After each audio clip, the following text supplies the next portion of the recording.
лет мы приглашаем Чигирь Аллу. Алла прочтет стихотворение «Я не рыжая». Прошу, Алла. Я тоже тогда здесь. Мне мама сказала, что жизнь – это чудо. И имя дала мне красивое Люда. Чтоб Люда мила была, пусть почитают.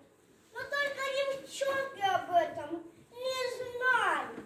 Лишь я за порог слышу: рыжая, да где ты? Такие смешные твои сандалеты и бати в косичках.